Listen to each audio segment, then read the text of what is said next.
Hi, this is Ned Siegfried from Siegfried & Jensen. As proud sponsors of BeliefCast, we hope you are inspired by Todd's weekly podcasts, which contain so many courageous stories of recovery and personal growth. Remember, it's not what happened in the past that matters, it's what happens in the future. We invite you all to work hard and be optimistic about your future. Enjoy today's podcast. Welcome back, everybody. Once again, thank you for tuning in. This is Todd Sylvester with the Todd Inspires BeliefCast. I can't thank you guys enough. The gratitude I have for each and every one of you for tuning in week after week is phenomenal. I pinch myself to think where this is today compared to where we were 5 years ago when we started this. So it's because of you guys, and it's because of the amazing guests that I have on who come on and share vulnerable things and really speak to the heart and soul of all of us. And today's going to be no different. Before we get to our amazing guests today, I want to give a shout out to our sponsors, Siegfried & Jensen. Thank you so much. Wasatch Recovery, I Hill Institute, Living Recoveries Interventions, and my good friend Drew Peterson. And then we also have a bunch of silent sponsors. And you guys know who you are, but thank you so much for believing in the cause. This is saving lives because I get message after message after message that this platform is helping people get help and to make a difference in their lives and get out of the rut they may be in. So anyway, I can't thank you guys enough. Today we are joined by Christy Chavez and Nicole Apedaile. I said it right, didn't I? Yep. Yes. Great job. You guys would laugh because I was practicing that a lot before we went live. So. But no, I'm so grateful to have you two on the show today. You guys have an incredible story about your son, Tanner, Christy, and your brother, Tanner. And we've got a mom and daughter duo here today. And I think it's the first time I've had a mom and daughter. I've had a family unit here before, but to have you two here is truly awesome. And I love that you guys are doing some things. So, Mom, why don't we start with you? Tell us a little background on you, and we'll kind of go from there. Okay, so like you said, I'm Christy Chavez, and I am the mother of two children. My son is a recovering heroin addict, and we'll get into the story about addiction. Yeah. And then my beautiful daughter, Nicole, that I'm here with. And we went through that for quite a long, addiction is quite a long process. So we were with Tanner quite a long time going through this, and then now we're in kind of the sweet spot because he's been in recovery such a long time. And that's awesome. It's amazing. And so that's kind of how we got into this, because there's no way we probably would have ever done addiction if we wouldn't have had my son. Nobody says, oh, I'm going to go talk on these podcasts for addiction. I wouldn't have. And so, we do these shows. We help people on social media. Friends will refer people to us to just talk about, and what our really, really big purpose is to reach out and find the family members and let them know how incredibly important they are to this process. Yeah. I don't know if they understand it. And so for us, we do this for that. We really want to reach those people and have them understand. Yeah. Creating awareness. Oh, absolutely. Yeah. And there's no shame. And so you're an addiction recovery coach? I am. I just finished that. That was really interesting. I learned a lot about the brain. I didn't realize I was going to have to be a medical person. So it was really interesting. I learned a lot. I did start Thrive in Recovery. I haven't quite got what I want it to look like. Okay. But so I do own Thrive in Recovery, which is cool. I didn't think that name would be available. We were surprised. It's a great name because Thrive in Recovery is what we really want people to understand. And what does your shirt say? It says no heroin. Yes. So I purchased these from Team 12. I don't know if you know them on Instagram. You know Nick. Yeah. And this was my son's drug of choice. Yeah. So we wear these when we do these. No heroin. I love it. So we are very, very prepared when we do. It's like the way we speak, what the message we want to get out, what we wear. Yeah, no, that's awesome. Finding a no heroin shirt was just it was incredible. I don't know how it was just incidental. Yeah. Because I bought these before we started doing the shows. Okay. So. Well, it's great to have you here, Mom. Thank you. Yes. Thank you for having us. Absolutely. We're really excited. I hope we get to those people. We really want to. Yeah, we're going to do our best to reach as many as we can. Oh, gosh, yes. So let's talk about you, Nicole. Tell us a little bit about you. Okay, so like you said, my name is Nicole. I am mostly doing this because of my brother Tanner, so we'll get to talk about that a little bit more. Yeah. Outside of that, I am married. My husband Lance, he's awesome, and then we have one little boy who is almost 1. All right on. So he's really fun. I get to stay home with him. I work 1 day a week and then stay home with him. And I'm going to school currently to be a therapist, about halfway done. So that's really keeps me busy and, gives me a lot of knowledge and understanding of things on the educational side versus my personal experiences and things like that. So Gotcha. it's kind of nice to have, that side. Well, For sure. I can't say it's nice to have the personal experience, but here we are. And, that's. Well, and I know what you're saying. It's actually really cool. I think life happens for us. And despite the difficulties you've been through as a sister of a brother who's gone through addiction, but look at what the good that's coming out of it, even in your own personal life, right? So we can look at it as actually a good thing, honestly, at the end of the day. Mm-hmm. So I'm glad that you brought that up. And so, is your brother younger or older than you? He's younger than me. He's younger. Okay. Yes. Yep. 2 years younger than me. 2 years. Okay. So you're the older sister. Yep. That kind of thing. And okay. Yep. So we're going to get into this story, which you guys are here to share. Mm-hmm. And I'm grateful for that. And again, I appreciate you guys' willingness to share and being vulnerable and talking about what you guys have gone through. So who would ever maybe like to start, but maybe tell us your story. Tell us what happened in your family, what happened with Tanner, and then we'll get to kind of all the great things you're doing now. Okay. Okay. I will tell the story.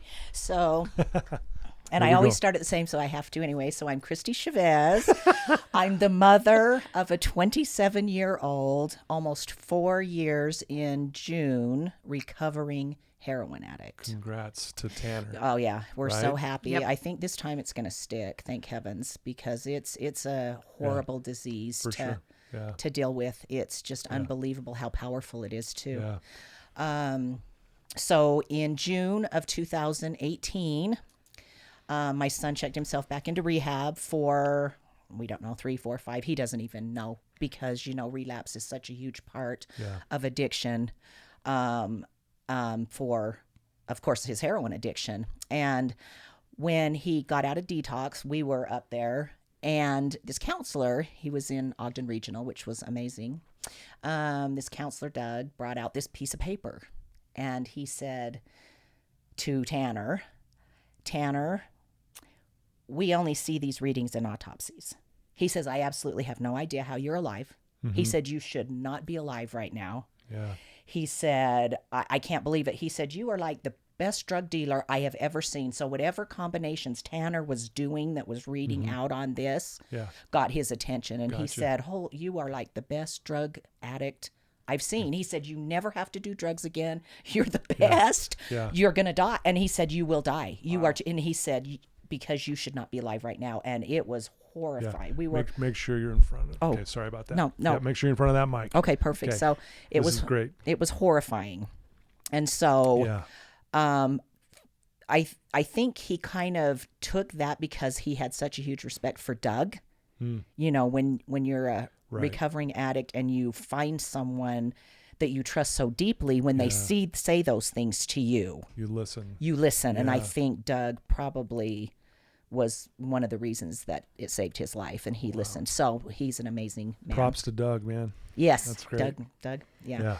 So we spent 30 days with him in rehab, which is absolutely exhausting. Mm-hmm.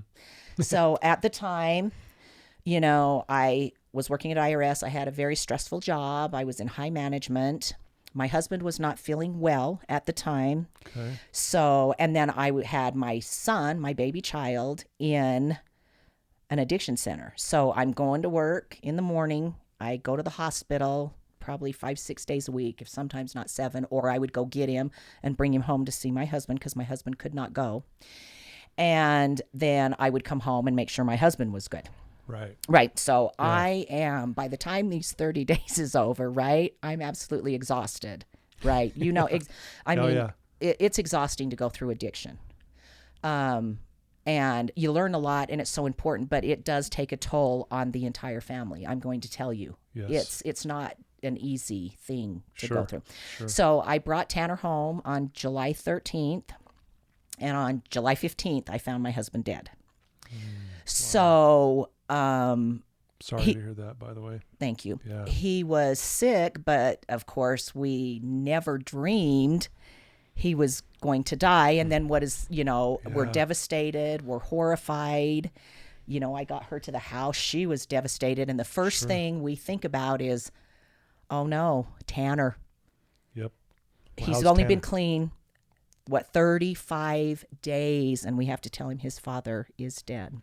Oh, man. And so, and I always like to say, as I tell this story, imagine the physical and emotional traumas that we were literally going through during this time, and it's a lot. And imagine being a 24-year-old newly recovering heroin addict that had to go through these. And that part, I always want to make sure people hear that there is so much hope out there. You can get through this. There are ways to get through these. So think about that, us and Tanner. And so, of course, we were like, oh my gosh, we got to tell Tanner. Oh geez. And he had went on a camping trip, so he was not home. So he drove past the house and he saw all the commotion. And of course, a drug addict, he thinks probably it's about him, right? For sure. Yeah. What did I do now? Right. And so, bless his heart. And he calls my phone and I can't answer it. So I have Nikki's husband, who, can I just give a shout out, is such an amazing guy who came into the middle of this mess. Lance. Yeah, Lance. Shout out to you. Yes, God. Thanks for being a good dude. Oh, right. Because this is a challenging thing to go through. Oh, absolutely. And so I said, Lance, you just got to tell him he's got to come home. We can't tell him on the phone. He cannot hear this, right? He needs to be with us. Sure. So he came home and he walked in the door and we said, Dad had passed. And of course he was very upset. He turned around and did what he did, went and cried and did whatever. Yeah. Right. And we were sitting along the side of our house when they were taking my husband away, which was horrifying. And we said to Tanner, you can't relapse over this. You absolutely cannot relapse over this. Me and Nikki cannot do one more thing. Mm-hmm. And he just looked at us and he said, you know what, Mom, I won't. And there was something about that I just wasn't even worried, or I don't know if I... Like you almost felt and believed those words. Oh, I did. I believed him. Like you could feel it. I could feel he was... Yeah, I know what you're saying. Like, I won't, Mom, I promise. Because I said, me and Nikki, we can't do it. If you relapse... Now, we got to deal with your dad's... You know what I mean? We're exhausted. So he did not relapse. And I also like to tell people who are listening, when we say we think these are triggers, keep in mind we're the support people. The only person that knows what triggers them is an addict. But these circumstances are huge triggers. For sure. They just weren't for my son. Yeah. So when we say those, I don't want people to misunderstand that we know what triggers are. Appreciate that. Yeah, because the support people, they don't. Yeah. There's signs, but anyway. So we try to get through that. And then on September 11th, my son was in this horrible car wreck in Far West. So he was getting off the freeway, and this car went in front of this semi, and the semi tried to get out of the way, hit into Tanner and all these cars, and then this huge accident. The driver died. I mean, it was a really bad wreck. Jeez. And my son was hurt, but he wasn't hurt bad. Thank God he was in my husband's truck. And he was standing out in front of the truck, and he could hear screaming. He's texting people like, oh, my God, Mom, I'm in a car. And I was like, I got that text, and I'm telling you, I was like. You're like, not another thing, right? I literally said, we can't do one more thing. And he's like, I know, Mom, it is so bad. And you could tell he was, and I was just stunned. Oh, my God. And he said, so he heard screaming, and he looked around, and this SUV had rolled out into the field with this semi. And so he ran over, jumped this fence, cut his leg open, jumped up on top of this SUV that was on its side. And there was this mother and her 3 kids, and they were trapped in this car. So my cutie pie little son, still very newly recovering heroin addict, saved the mother and her 3 children out of the car. And there was a huge interview on the news. They did this article on him. I mean, it was really amazing. And what year was this, by the way? It's the same. Same. Oh, it's still the same. Yeah, So, all this happened in a 4-month time frame. Gotcha. Just making sure we're on. Yeah, 4 months. So the thing that was kind of unfortunate, I think at the time, Tanner deserved a lot of credit and a lot more for doing that. But even we were just so exhausted. We couldn't believe one more thing had happened to us. Now we got to deal with this wreck. Yeah. Right? He's hurt. Yeah.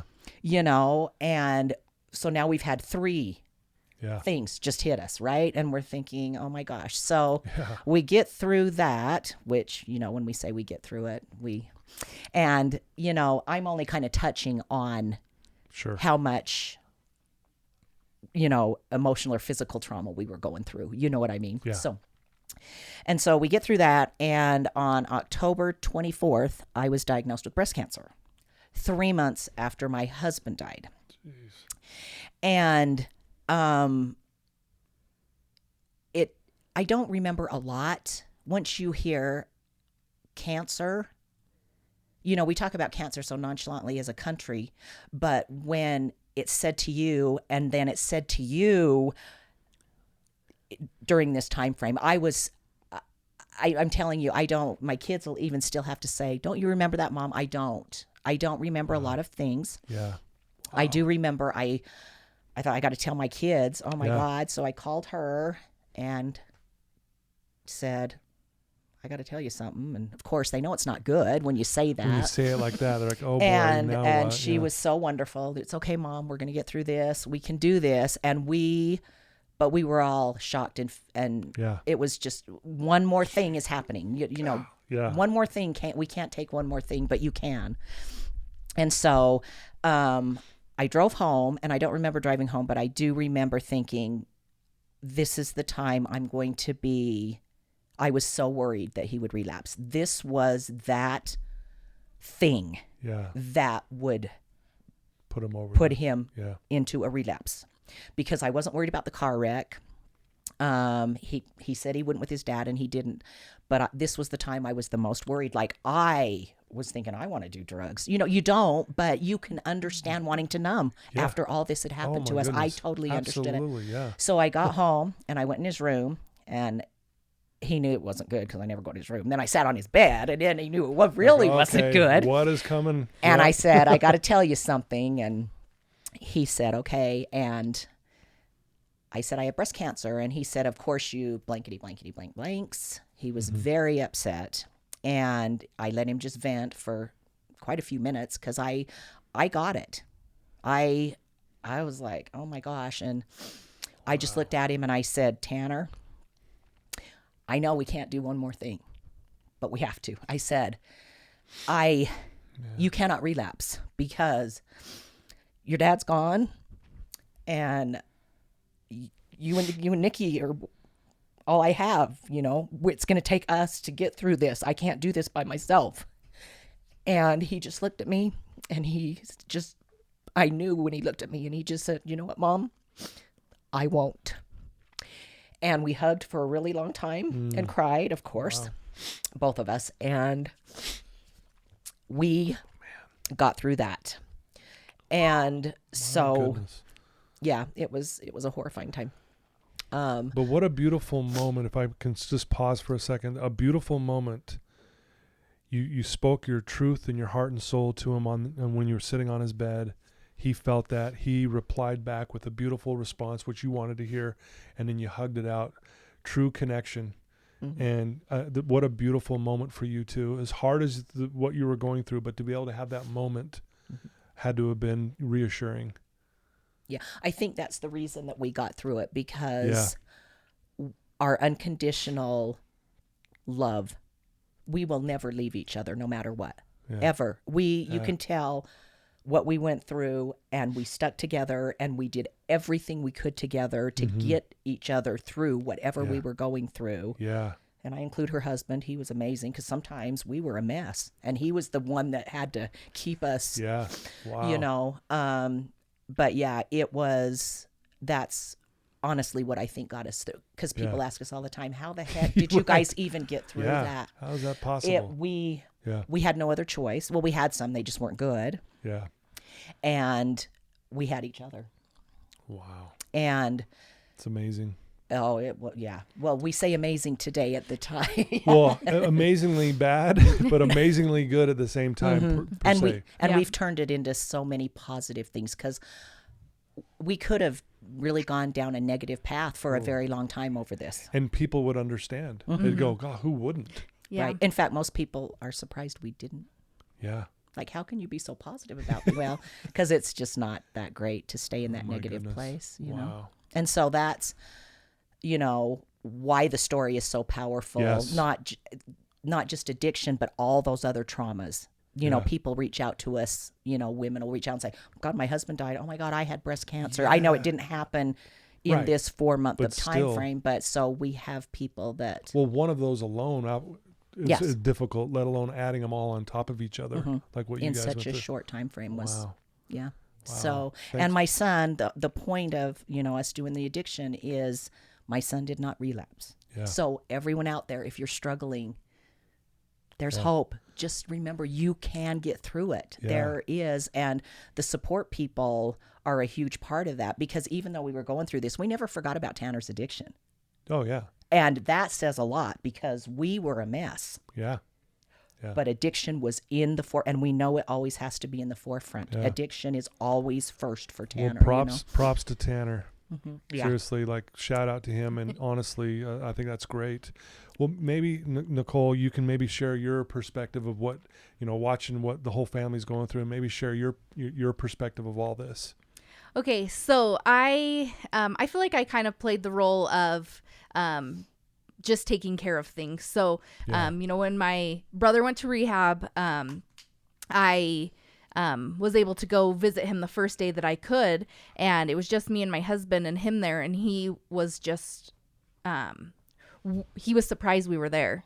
Yeah. Because this, like was said, this isn't the first time that he checked into rehab. It wasn't the first time we've got to do this and go to the classes and, you know, things like that. We've been here, and it's not the best place to revisit, but it's where we were. And, you know, he was just surprised that we came. And he was like, I didn't think you guys would come. I didn't think you had any desire. Really? You know, and that was pretty eye-opening. Yeah. Just to see those feelings that he had, and, you know, that kind of was a Kickstarter for me that, you know what, I want you to know that I will always show up. It's not beautiful when someone's using heroin. Right. But that person is still under there. Maybe, you know, masked by that drug addiction or alcohol addiction or, you know, those things. That's still my little brother. Yeah. And so that was, you know, we had a cool experience with that. And it was really eye-opening. It really taught me, you know, the concept of empathy. I have never been an addict myself. I haven't had that struggle. I haven't dealt with that. But I can look in the eyes of someone that is. Yeah. And still find love and respect for that person. Yeah. Aside from choices that they have made.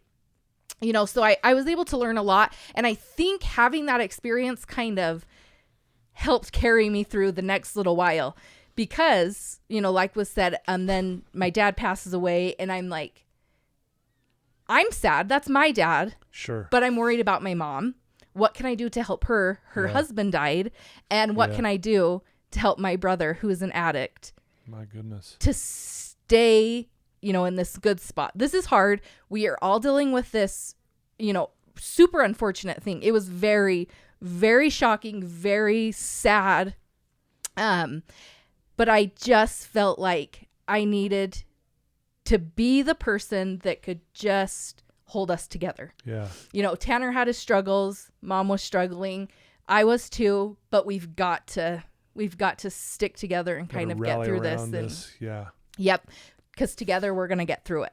You know, I'm not going to go by myself. I'm not leaving them behind. We're all going together. Yeah. Love it.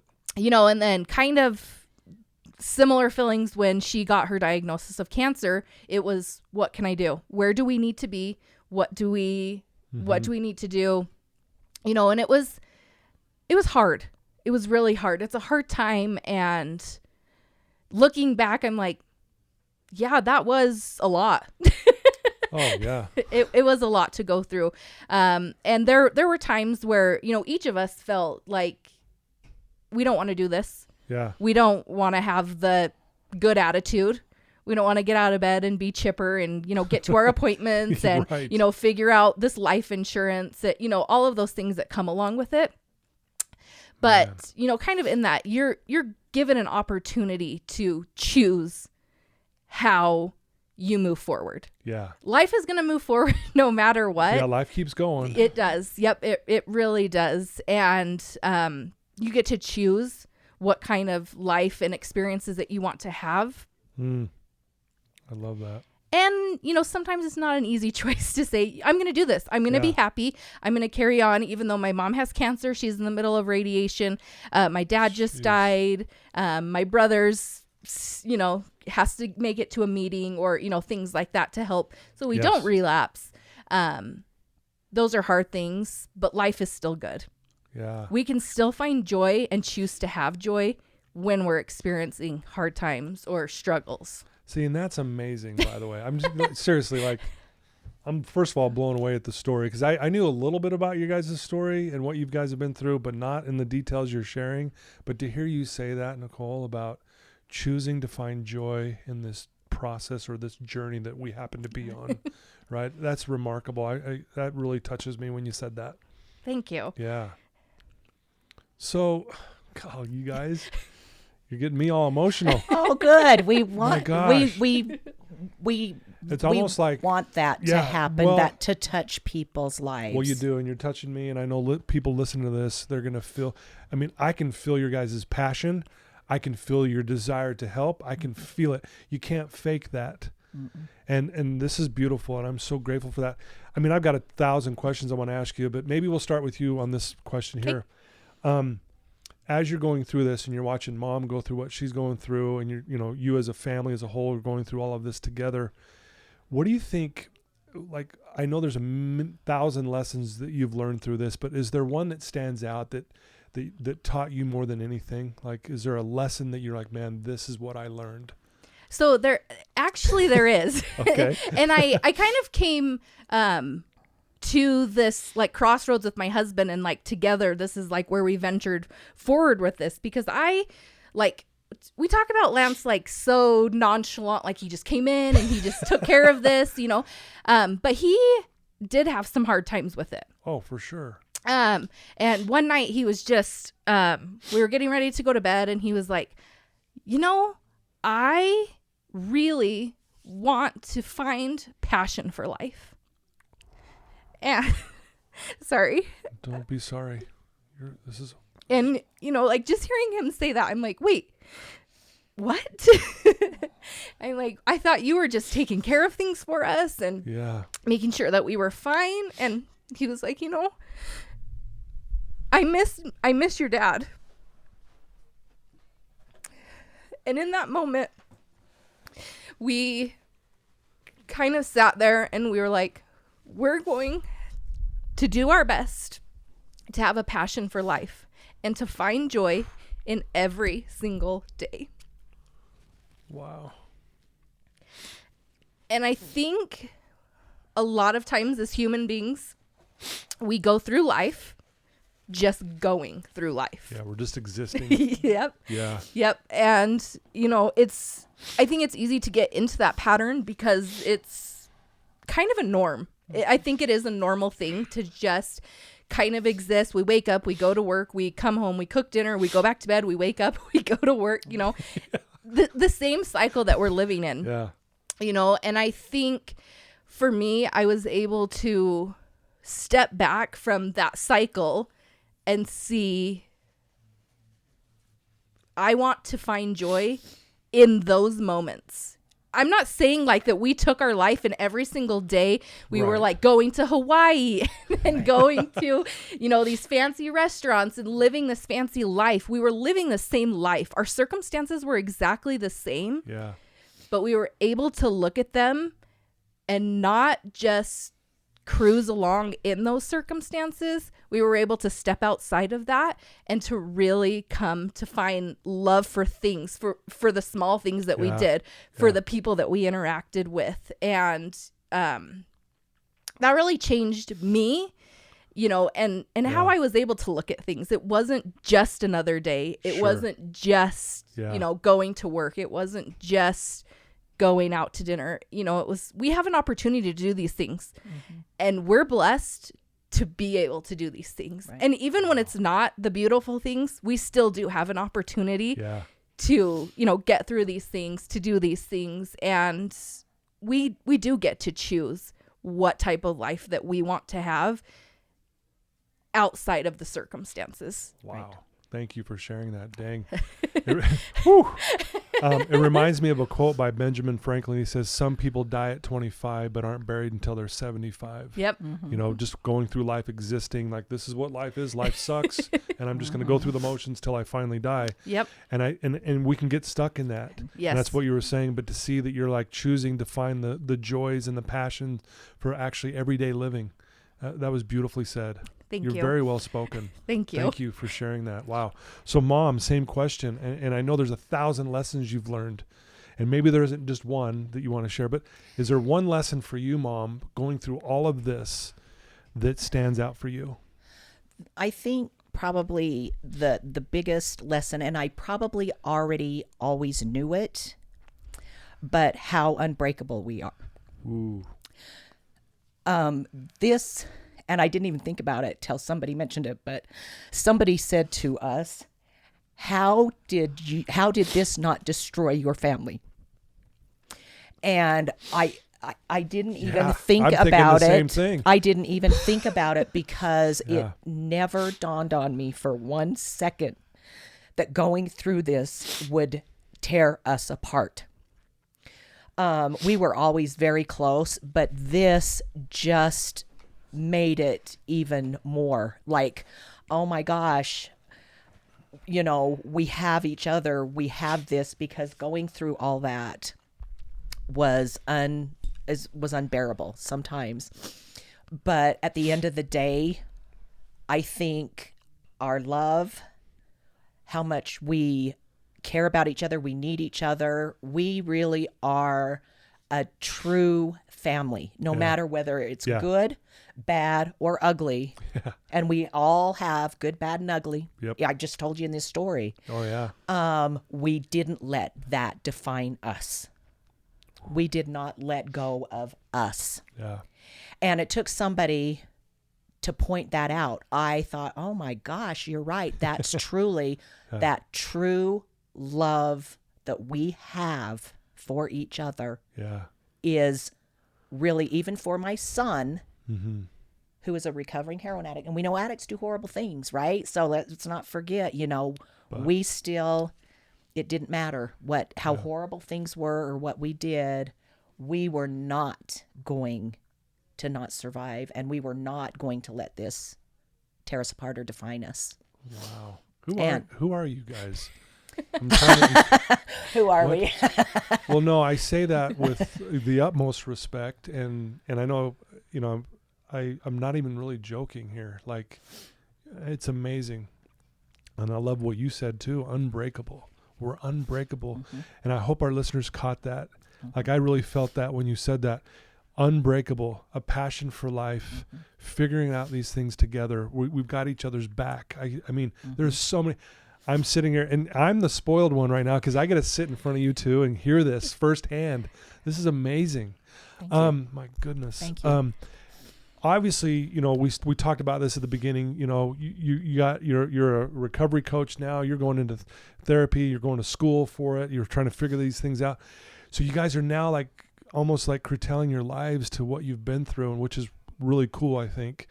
What are your plans with this? And maybe talk more about what you guys are doing now. You're both wearing shirts that say no heroin. You should also maybe even add, we live life with passion now, because that's what I'm feeling. And overdose on my wrist. Yes, yeah, exactly. There you go.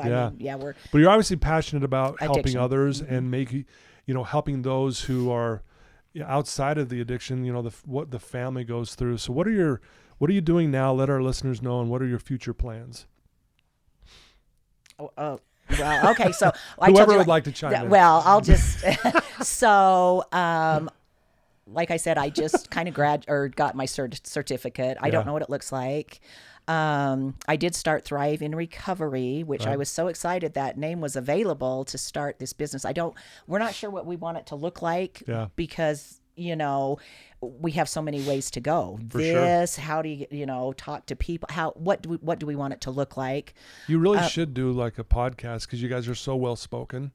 Oh, and thank you. I mean, honestly, really, I'm not trying to tell you what to do. Oh no, you're good. But you guys would be really good at it. Thank you. Thank you. And we could. We just have a lot to probably figure out. Yeah. We are trying to write a book about our life, which is not fun because I'm not Stephen King, but we have been told, oh my God, you guys should write a book. And so when we hear things, what would help people, not just speaking because they love to hear us speak, but people are saying, oh my God, you guys should write a book so we could go back. And so we are doing that. It's going to take a second. Yeah, I think that's great though. We're always... Can I say something real quick on writing a book? Anything. Okay, thank you. I didn't want to cut you off. No, you're good. But I want to make it clear. I say this a lot to my clients. I always ask them the question, how do you leave a legacy? And everyone says, you always hear, well, live a good life, be good to other people, which again, that I agree with that. But I think how we really truly leave a legacy is that we write our story down so that 100 years from now, when us three were not here anymore, someone's reading your book, your story, and it's going to change someone's life and you're not even here. That's how we leave a legacy. So I'm glad to hear that you're going to write a book, even if it's just for your own family, but that book lives on forever. And that's how you truly leave a legacy. So anyway, I'm glad you're doing that. It's a little bit of a challenge, but like I said, I don't like to read and I'm not a Stephen King, but we're trying. It may take a minute, but again, it's, we just get up every day and it is what you know what I mean? If it takes us a year, however, it will get done, And so, but, we're very passionate about addiction. You can tell that. Oh, yeah. I tell people this all the time. I have absolutely no idea what breast cancer I had, but ask me a question about addiction because it was my child. Yeah. They don't even, I said, what cancer? We have no clue, but we can talk about addiction. Yeah. I mean, it's really interesting. So our passion has become this. Yeah. And again, I don't want to say, but it is so fortunate that addiction happened and all these horrible things happened in the time frame because it makes it more powerful. Yeah. And so we always look at that. We're always saying, how can we make this so positive no matter what? Because addiction is not a positive subject. Right. Breast cancer is not a positive. Your husband dying is not a positive subject. Yeah, right. But we've managed to figure it out. Yeah, yeah. And that says a lot. I'm sorry, but... Well, no, don't be sorry. And so I hope people hear us. Yeah. I love it. Well, so I'm going to ask you a question. I'll ask you the same one, but we'll start with you, Mom. Hope it's okay. I call you Mom. You can call me anything like you're you my want. Mom. Okay, thank you. If there's someone listening to your words right now who is struggling, they're in a dark place, whether it's addiction, whether they're struggling with cancer, whether they lost a loved one, what's one thing you could tell? You've shared some really good things already, but what's one thing you could tell that person right now that would help them? The one thing I would say is always look for something positive. Try to stay as positive as you can, because if you're going down negative, you're going to get negative. If you're going down positive, no matter what you're looking at anything positively, it goes better. Sure. So even during this time, it was really hard for us to look for positive things, but always try and stay positive. And I'm telling you, I didn't know. It's easier now that we're at 4 years. It's 4 easier. years, yeah. it's easier to say, but I really tried to do it at the time. And, you know, some things happened to us. And I would say, if you're given a miracle or something something is trying to tell you something, whether it's your head, it's a song, it's a show, it's a book, don't ignore it. Yeah. If you're given a miracle to make yourself better, no matter what that is, please don't ignore it. Ooh. Because, you know, like we came on the way here, this song came on and she said, that's Dad telling us something driving here to do this show. And it was just some song that he sang. He was an amazing musician. Yeah. And I said, he's saying we're doing great things. Wow. And so even on the way here, we were still singing those positive things. And so is it fair to say he's here with us today? Oh, absolutely. Like right now. Like I really believe that. I truly believe that. Wow. Tanner's with us. He doesn't want to do these, but he's very grateful that we're willing to help people. And Tanner's here as well. And his story is helping without him not being here because you guys are sharing it. But yeah, all the respect and love for him. Truly. Absolutely. Thank you for sharing that. How about you? Same question, Nicole. If that one person who's listening to your words, maybe it's a sister of an addict or just a sister going through something difficult, what's some advice you could give that person? Well, it's a loaded question. I know. I would like to probably just give you a hug first. And then I would probably just say you deserve better days. You deserve to have those better days, whether it is, you know, you're watching someone struggle with addiction, you yourself are struggling with addiction, someone that you love passed away, or you're going through, a hard medical trial or, something like that. You don't have to stay in that spot. You don't have to stay there forever. That moment and that time and that experience does not define you or your life. Yeah. You do deserve to have more, and you can make more for yourself. You can find more. I really do believe that you can always find some joy in life. That looks different for everyone. Your joy is not the same as my joy, and I can't, just lay that out and say, step 1, 2, 3, and you've arrived at joy. Right, sure.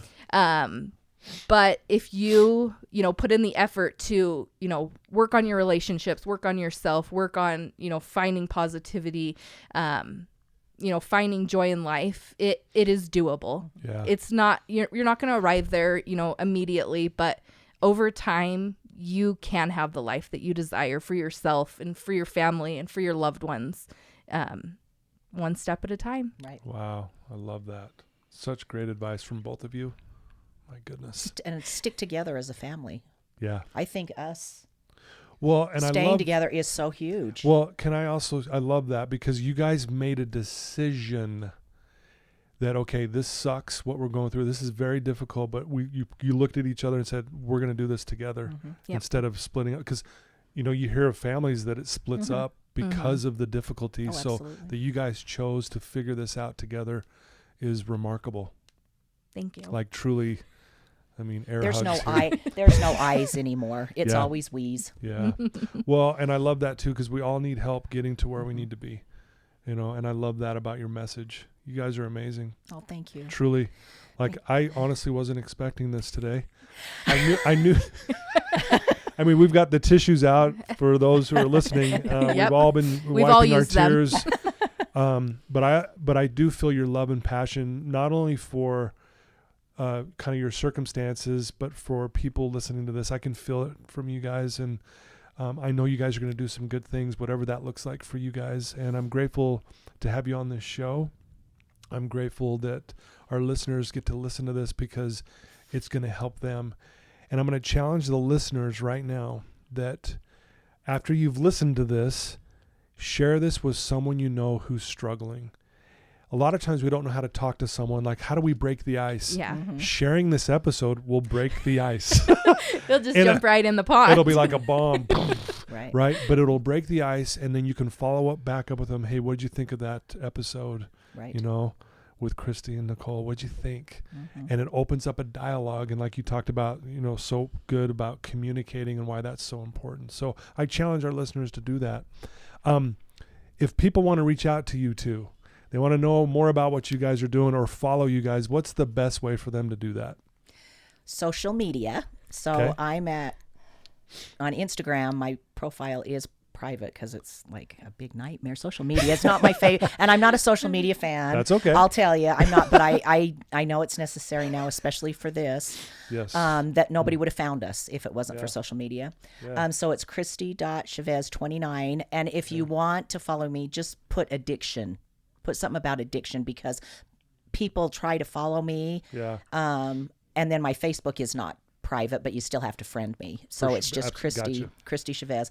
And there, all of our addiction stuff, the shows we've done, the things we've shared, posts I've sent out, like when it's Addiction Day or Black Balloon Day, all those things. Yeah. All those things are out there for people to see.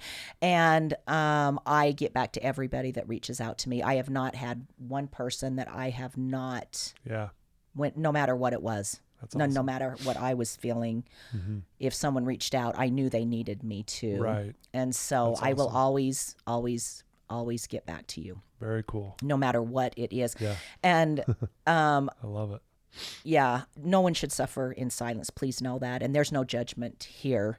Yeah. Can I just add one more thing before? Yeah, So please. to add the one thing I really want people, and especially the support or family members, the thing that we are so great at is separating the addict from the person. Mm-hmm. And I think that's why we were so successful as that, and how we are today, and how we deal with Tanner, and how much we love him, because we know addicts do horrible things. We know they do. Everybody does. It's not a secret. But you have to remember, here's the addict, and now this is who they are as the person. They're not the same thing. Yeah. And we are so good at that. Once Tanner has gone from this to this, we're done with this. We don't treat him different. We don't judge him. We don't shame him. We don't do any of that. You know, I don't lock stuff up from him, afraid he's going to. I don't do any of those things because my son has now come back to us. Yeah. And that is so important for support people to understand. For sure. I know it's hard sometimes to get over that trust and all that stuff, but you really have to try. Yeah. Because my son says that's the biggest thing now that keeps him in recovery is that. I love that. Having us. And yeah, very well said. Wow. Thank you. No, I'm glad you said that. It's and hugely that is important. the point of all of this. That's why we're doing this today. Yes. It's because we don't want everyone listening to this to feel like you're alone. And I love that they can reach out to you. If they wanted to reach out to you, Nicole, how would they do that? Same. I'm available. I have a Facebook or an Instagram page, and I am, more than happy to, even just be a safe place for someone that needs to know where to start. So it's just under Nicole Apedaile on either Facebook or Instagram, and I'm happy to help in any way that I can. Yeah, I know you guys are. I love it. Wow, this was amazing, guys. Seriously, I needed to hear this today personally, so thank you. Going into the weekend too. That's a good going into the thing. weekend. Yeah, but I just feel I feel alive. I don't feel like I'm existing right now. So thank you guys. You guys really jazzed me up. Wow, great. Thank you. Because again, you guys really are a huge example, big example of people who have been through a lot that made it through it. So there's hope for all of us. So thank you for showing us the way. Yeah. So thank you. And to our listeners, thank you for tuning in. I told you this was going to be good, and it was good. It exceeded my expectations, truly. And so please, like I said, share this with anyone you know, especially those who are struggling. Thank you again to my sponsors. You guys wouldn't be able to do this without you. And we are booming. So many people are listening to this now, and it's because of these great people like we have today, Nicole and Christy. Thank you for doing this, and I love you guys so much. And please reach out to them. Yes, please ask do. them questions, and they will respond. And if you can't for some reason get a hold of them, get a hold of me. You guys all know that too. I'm here for you as well.